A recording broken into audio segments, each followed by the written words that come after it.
Hello, Colorado Realtors. Thank you for joining us for another edition of Legal Bites. I'm Scott Peterson. So before I start today, I'm going to have to ask you guys to contain yourselves because our topic is very, very exciting.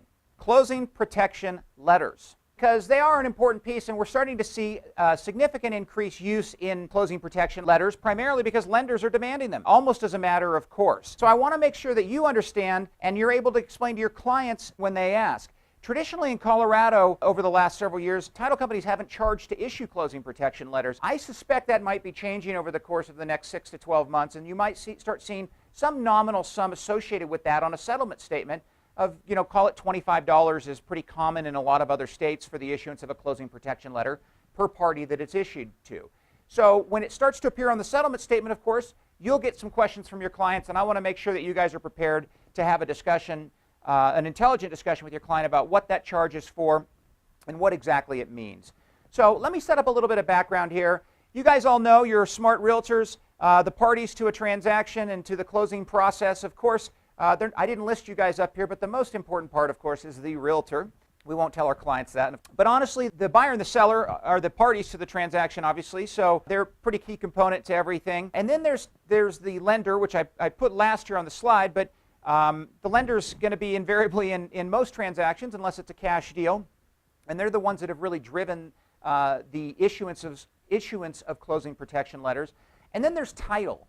And I'm breaking title out a little bit, and I want to spend a second explaining that because title, people refer to title generically as the title company. Well, the title company oftentimes, very often, is comprised of a couple of different layers. There's the title agent, who is probably who you refer to as the title company, and that's the agent for the title underwriter. The title underwriter is the insurance company. They're the ones that actually would cut a check in the event. They're the ones that are insuring title, and if something were wrong with the title, and an insurance policy needed to be invoked, they're the ones with the cash and the ability to cut checks. They're bonded and rated insurance companies, or at least they should be.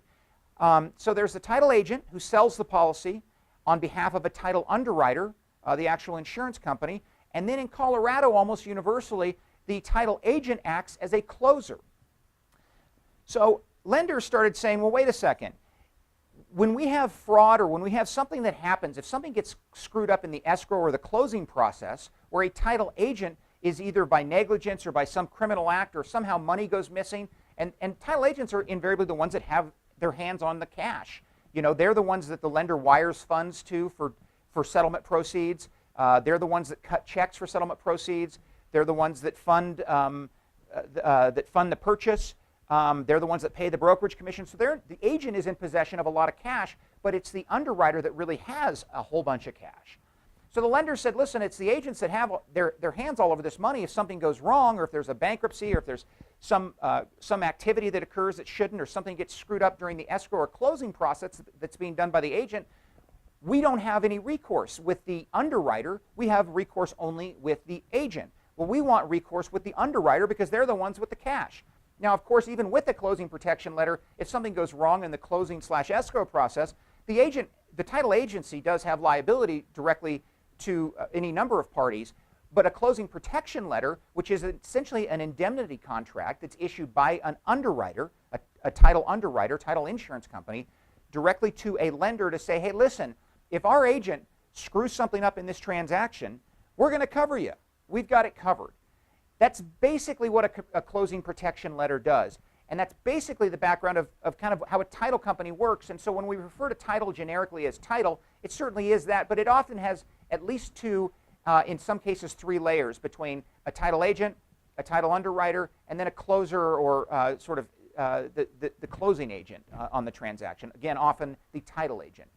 Let's talk about who pays for it or who will pay for it. Again, in Colorado, typically, title companies haven't been charged to issue closing protection letters. A lot of other states do charge, and I think I would expect sometime between the next 6 to 12 months, you might start seeing a charge, of a relatively nominal charge. And when that occurs, it'll be the buyer that, in other states where it does charge, typically the buyer will pay for the closing protection letter because it's for the benefit of their lender who's ultimately requiring it. And by virtue of their lender's protection on the closing protection letter, the buyer also receives derivative protection through that, or third-party protection often. So that's typically who pays for it. We talked about who it protects, and again, how much. It's been free in Colorado. I don't expect it'll remain that way forever. But I do think it'll be a nominally priced addition that is going to continue to be required by lenders prior to the issuance of funds for closing of a transaction. The question is, do you need one? If there starts to become a charge associated with closing protection letters, they'll say, hey, do I need this? Well, of course, if their lender is going to require it, then they're going to need it if they want to get a loan through their lender. But even if there's not a loan, you might have your buyer request the issuance of a closing protection letter. Again, it creates a relationship between the underwriter and the buyer slash lender.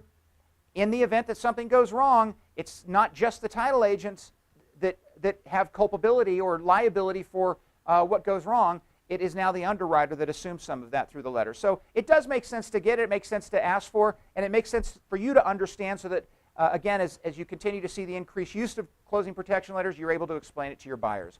As always, you can call the Car Legal Hotline. It's available 9 to 12 and 1 to 4, Monday through Fridays. So if you have additional questions about closing protection letters or other topics, always feel free to call that. Thank you again for joining us for another edition of Legal Bites. I'm Scott Peterson.